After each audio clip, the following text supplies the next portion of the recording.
Hey guys, Sean from Living Seeds, your seed guru. Today we are talking about dragon fruit with Jackye Riddle from Dragon's Den Exotics in the Eastern Cape. How awesome is that? Jackye, thank you so much for hosting us on your amazing farm. I mean, there's just so many things to talk about. So the first thing is, you are the dragon fruit lady of South Africa. Well, I grow dragon fruit, but hopefully you can help me. You are the first commercial dragon fruit grower in the country.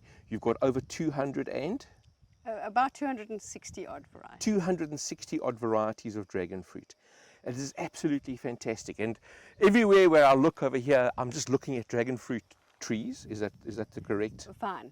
Dragon fruit vines. Yes. Dragon fruit vines. So we're just looking at dragon fruit vines and just listening to Jackye and just talking to her, she just oozes dragon fruit knowledge. So we are going to try and impart some of Jackye's dragon fruit knowledge to you guys today.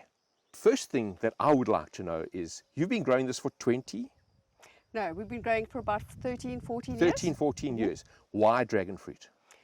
Well, this was all an archie orchard before, and very small and not big enough for great volumes for citrus farming. Yeah. So, and as the orchard was approximately 45 years old, we decided it was time to make a change. And in a smaller area like this, we looked for something niche. When I read about dragon fruit can be produced in Vietnam's These things are sharp. off-season. They are. Plenty of holes. Yes.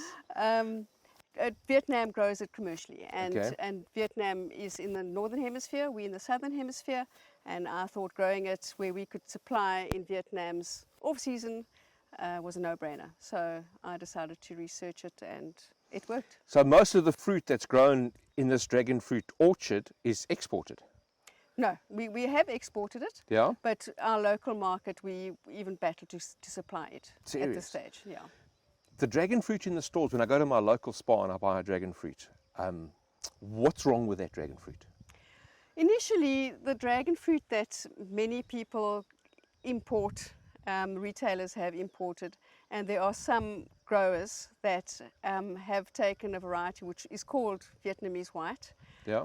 Unfortunately, it's not such a great tasting variety, but it is a fantastic grower and a fantastic producer, and as a result many people grow it. And it's sad because there are such great varieties out there that need to be planted and can really be enjoyed. So unfortunately the Vietnamese white is beautiful on the outside but not so great on the inside. And it's a white-fleshed dragon fruit. There are some good tasting white varieties. Yeah. Not many, but as a Yes. general rule, a colour does often indicate a better flavour, and it does have the antioxidant qualities that so many people are looking for, with the red Yes. in it. But I must say that you do get some white that are nice, but there aren't many. They're few and far between. They are, yeah. Okay. So the two, you have graciously supplied us with 5 of your absolutely outstanding varieties, which we have released to the South African market. I think it's the first time they're being released to the home gardener in South Africa, and it's really, really exciting. So just a couple of the varieties, I mean, they got cool names: Purple Haze and Dark Star and Sugar Dragon and what's it, the favorite sounding Delight. one? There's a Delight. Delight is awesome. Purple Haze, Physical Graffiti. Physical Graffiti. Yes. Tell us a little bit about those varieties. Those, well, one of the biggest problems with dragon fruit, often the nicer tasting varieties are not self-pollinating. So many people will buy a plant, not know and not realize that it's not, if they plant it and it flowers and it never gives them fruit. It's essential that one chooses a variety that does self-pollinate. Yes. Now, all these varieties that you've just mentioned are self-pollinating. They are self-pollinating. Yes, yeah. Will they benefit from having more than one variety? Always does. Always. Yes, strange enough, it always makes a difference. So it is ideal that if a person buys or plants in relatively close proximity to different types, providing they flower at the same time, then it's What's the wonderful. proximity you're talking about? Well, it could be anything for an insect to move from one to the So other. as long as they've got bees in the garden, the job will be fine, done. yeah. So they're insect pollinated. They are predominantly moth and bat pollinated. Oh, They yes. flower only at night. Oh, wow. So the flower will open, huge, beautiful flower. Yes. Will open at about 8 o'clock at night. Round about 8 o'clock the next morning, it starts to close. And if it wasn't pollinated that night, It's not going to happen. it's not going to set fruit. It doesn't open the next night. Okay. So very important that it does get pollinated. So perhaps those that maybe have one flower or two flowers right in the beginning in its first or second year of growth, Yes. it might serve them well just to go and maybe pollinate it. You can take the pollen off the anther. It's a huge flower and easy to do, just so they can get that very special fruit. Just take the anther off, use it as a paintbrush, and just, Yeah, do the job. You can put your hand into the flower and you'll see your fingers will turn yellow. Okay. And then you just touch the little spider thingy. The at stigma, tip. yeah? Yeah, the stigma. And Okay. done deal. Job done. Yeah. So the same flower can pollinate itself. It can. These can. Yes. These can. Yeah. All right, fantastic. So we were talking a little bit earlier about how this dragon fruit grows, and it's a case of we're here in front of this dragon fruit vine, and it's not one. This is 4 vines, I believe. Yes. This is 4 vines on a post. So run us through the process of how these 4 vines are growing and why you've decided to use this format of growth. Okay, so dragon fruit is extremely heavy. Approximately 1 meter of growth is going to be easily 5 kilograms of weight. Okay. So you can imagine as it grows up a pole, and if you put the pole or your supporting system is about 1.5 meters high, Yeah. the dragon fruit will naturally grow up, but it'll send out shoots along Yes. the vegetative shoots along the So side. as it's growing up. Like this. So for instance, you would have the stem growing and you have lots of growth growing up the stem. We remove that to encourage it to grow up Straight up. and form like an umbrella. Okay. And because dragon fruit does not really like to be lying on the ground, so anything coming out the side and lies on the ground, it's inclined to rot. Okay. So we encourage it to go up. We tie it up as it grows, and then when we get to the top, we have a metal ring at the top of the poles, and the plant grows through the metal rings and hangs And then hangs over. over the side. And the sooner it hangs over, the auxins in the plant encourage the plant to make buds on the downwards hanging branches. Okay, so all of these downward hanging branches would in theory produce fruit, Yes.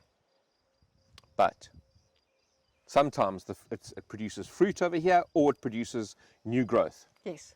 As in, you would be looking here. For instance, this stem over here was growing down, and here is a vegetative growth. So there's That's 3 come different out there. vegetative growths. Yeah, Okay. there's we are. So this would have been a normal growth coming from there through to there, and these 2 are vegetative growths. That could have been a fruit.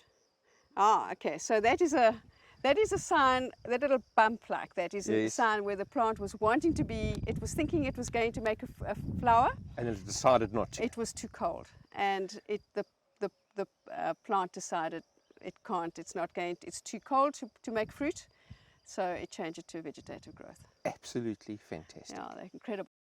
So, Jackye, you mentioned that this was going to be a flower, and it aborted the flower, turned it into vegetative growth because it was too cold. Yes. Now, a lot of our customers want to grow dragon fruit, but they live in a frost area. What is the solution for these guys? Well, we get down to about -2. Yeah? So you do get frost here? We do, yes. Okay, fantastic. But we are on a slope, and we see early morning sun, so it does warm up relatively early in the Okay. morning. I've never had any problem to date, and we've got down to about -5. Okay. But dragon fruit's an interesting plant in that it's not so much the coldest night, it's more successive or a number of cold nights in One a after row the other. that will affect it more. So Okay. if, for instance, you got down to -3 for a week, your dragon fruit is going to struggle. But if you get down to -4, even -5 for one night, and the And the rest of next the nights night are is fine. 0, you should be okay. Ha, okay, cool. So now what about the people that want to grow dragon fruit in large pots, to half a wine barrel, half a steel drum, something along those lines? Many people do that. Yeah? done a lot in America. Okay. Usually what they do is they will put a pole into the bucket, Yeah. into the center. They'll plant 1 or 2 plants in that. Because of the weight Yes. at the top. Yeah, and it's going to be just, you need to feed your plant and the roots. It's Yes. actually got quite a big root structure.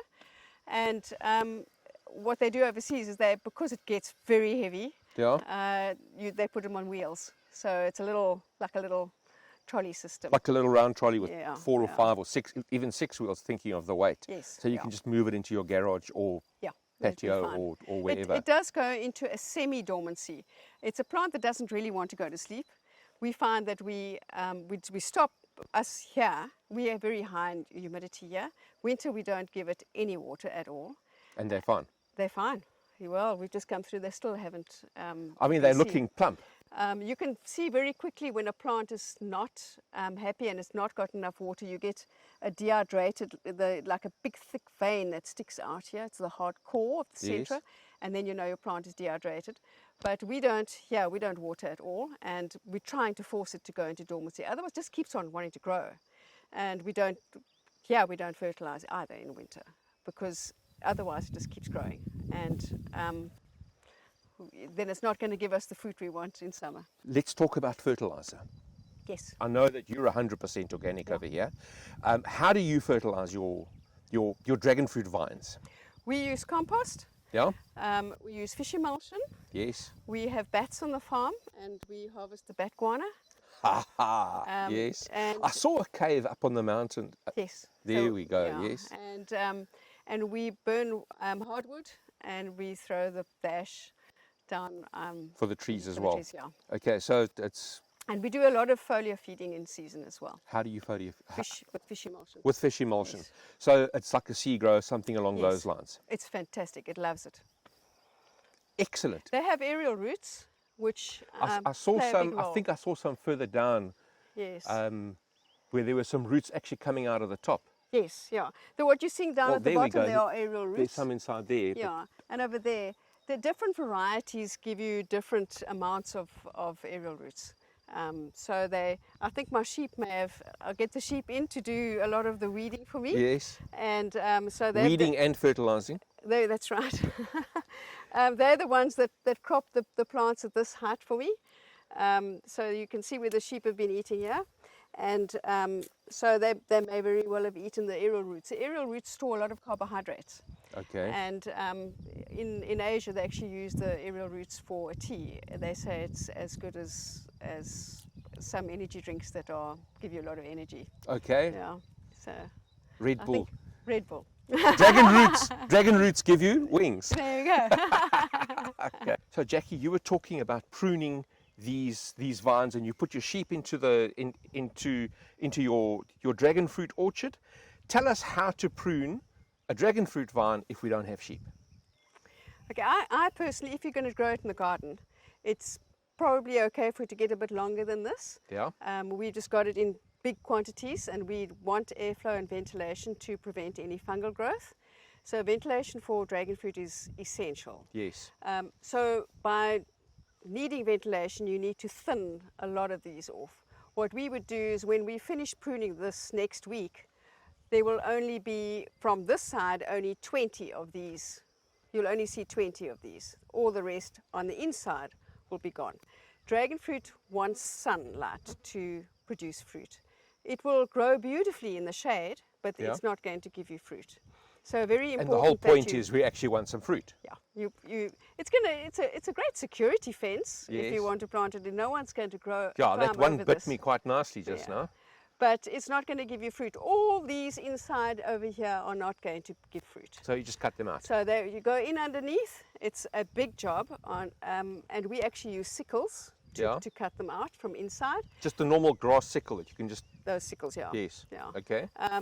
We've tried with loppers yeah, and it's just we find that the core gets incredibly thick inside, and it's just quicker and more effective with the sickle. The sickle's got those little teeth on, so you can Yes. actually saw like a Yeah, little yeah, we saw. just pull them and it comes off. comes yeah. straight through, Yeah. okay. And so then you will actually be able to see right through this plant.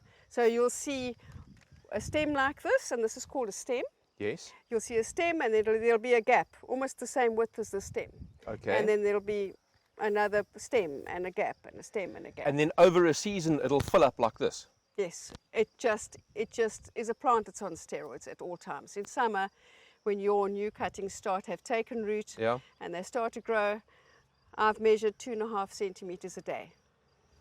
Wow. It's very fast. So once it's happy, it's just going to grow. Absolutely astounding. And it'll keep going. I think in Mauritius there's a long hedge, and it's been there over 100 years. So, Jackye, you have provided, I think, 3,000 dragon fruit cuttings for us, and they're all mature cuttings. So this is a mature cutting, and this is an immature cutting. What is the difference, and why do you want to grow from a mature cutting versus an immature cutting? An immature cutting is going to grow. Yeah. Many people do use immature cuttings. The problem with doing that is that the plant hasn't. It's a little bit like taking a toddler and sending it to school. The mature cutting has been through, on the mother plant, has been through summer, spring, autumn, winter. Yes. And it's faced all those problems, the cold, the heat, the whole Environmental thing. stresses. Correct. And by doing so, it's got all its defenses all in this leaf. That, which may be anything between 2, 3 or 4 months old, doesn't have those kind of defenses. And if it's grown in perfect conditions, it may very well be fine. Yeah. But I don't want to buy something that has a to chance. learn how to survive first. Correct. And I want it to give me fruit, and I don't want to have to hassle. Dragon fruit's an easy plant to grow, and it is trouble-free. Yes. But you just got to do it right. And a mature cutting is Please the show way. us how to do it right. So we have cut the cuttings and we've exposed the core. Yes. It's not essential to expose the core, but it just makes planting it much easier. As I said to Tells you which side is down. that helps.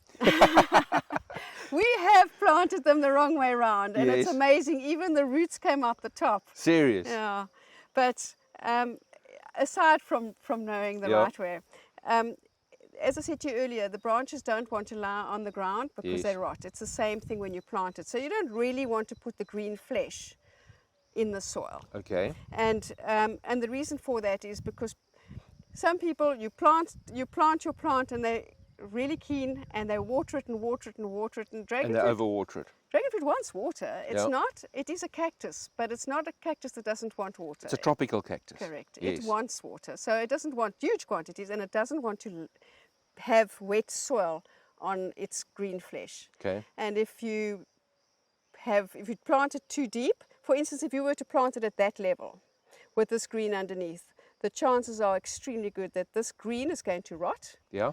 And it may be okay and survive that, but it may very well not. The chances are pretty good that that rot is going to extend all the way up, and you You're may going to lose your cutting. cutting. Okay. So we open that for you so that you would plant it pretty much with the soil just at the base of the green. Just inside the soil. Literally, just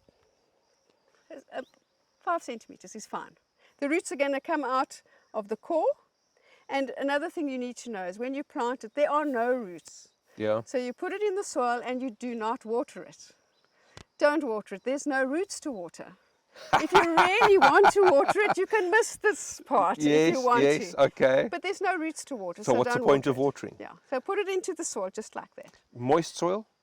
If it's slightly clammy, it would be good because Okay. it encourages the roots to start to develop.